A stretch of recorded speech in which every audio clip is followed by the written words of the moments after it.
What them haters talking about?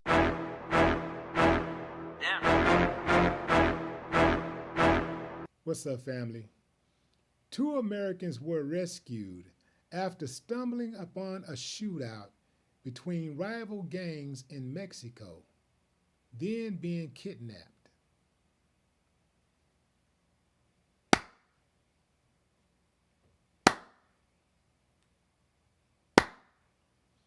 Talk about lucky to be alive. They were traveling with a group of four. Two of them did not make it back home alive. They've been identified as Shaid Woodard and Zendale Brown. Woodard and Brown had traveled from South Carolina to Mexico with Latavia Tay McGee and Eric James Williams so that McGee, a mother of six, could undergo a tummy tuck procedure. But according to authorities, shortly after they crossed the border Friday into the crime-ridden city of Matamoros, they found themselves lost. The group couldn't find the doctor's office where McGee, 33, was due for surgery on Friday, and poor cell service made it harder for them to communicate with the doctor's office.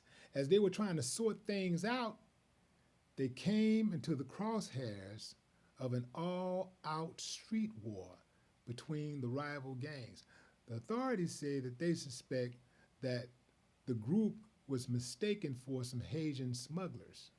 So these guys opened up on them. They let loose on them because they thought that they were part of these guys that they were in gun battle with.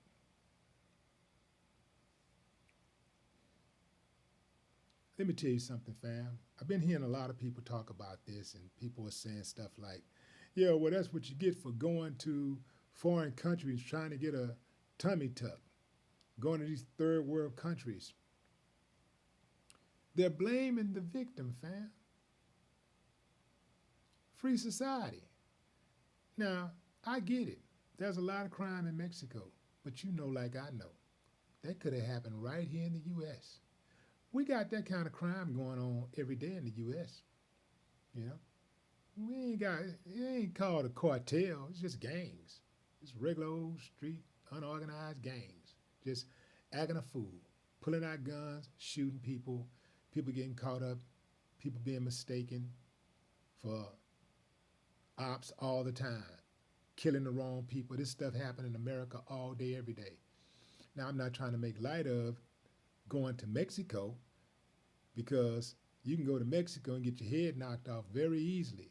The trip part is like they were talking about, it's the breakdown in communication where it seems like the issue was because if they had better communication, they knew where they were going, they could have went straight where they were going. This is why I think it's important to have tour guides when you go into a foreign land. When you go to a different country, a foreign country, I think it's imperative to have someone who is a native, someone who knows how to move around, who knows the terrain, because you can get yourself caught up in something. If they were with somebody who knew the terrain, that person could have said, "Hey, don't go this way, don't go over that way." You know, oh, they be tripping over here. We're gonna go over here and we're going straight to here. And then when it went down, they go, no, no, no, no, no, no. These are tourists, you know, American tourists, you know, whatever they have to say, you know. I don't think I did too good with my voice there, the little impersonation or whatever. But y'all get what I'm saying, fam. I think it's important, especially when there's these language barriers. I think it's very important to have yourself a tour guide. Hell, I have a tour guide when I go to New York City, and I know my way around it. Well, at least Manhattan. I don't really know my way around the boroughs. Perhaps Queens. I know my way around Queens pretty good. Queens, and I know my way around Harlem pretty good. Just pretty good. Just enough to get to where I'm going. But y'all know what I'm talking about. Certain places, man, you know, you got to know. You know, it's important to kind of know somebody because uh, they can make sure you don't end up in a bad situation. I'm not a fan of traveling to Mexico at all. And the reason is because it is so much violence that I'm unfamiliar with. Like, I know there's a lot of violence here, but I'd rather deal with the violence that I'm familiar with than that I'm not familiar with. And they be doing a lot of kidnapping in Mexico, in these different cities in Mexico. They do a lot of kidnapping, robberies at gunpoint and stuff like that. Again, you got the language barrier. You got the fact that you're not familiar with the terrain. I'm like, man, at least I know my way around, this war zone, I know where the booby traps are, I know where the landmines are, So, not necessarily comfortable here, but it's better if I'm gonna go somewhere where there's a lot of violence. If I'm gonna be somewhere where there's a lot of violence, I'd rather be somewhere where I know how to move around. I know the people, I know the lingo, I know the terrain, I know the laws. I know the police.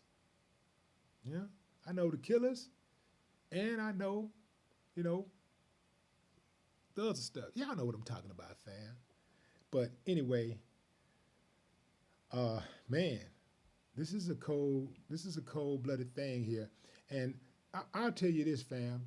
Something like this was bound to happen because, we hear about the kidnappings and stuff like that all the time. We hear about the random acts of violence in Mexico, in many of these Mexico cities. But this is the first time, in a long time at least, something like this has happened where you have innocent people who stumble upon a rival gang shootout and two people lose their life. One of the guys who survived was shot in the leg. But, the other two, unfortunately, did not make it. They succumbed to their wounds. R.I.P. Shaeed Woodard and Zindell Brown. No more talk. What the haters talking about? Yeah.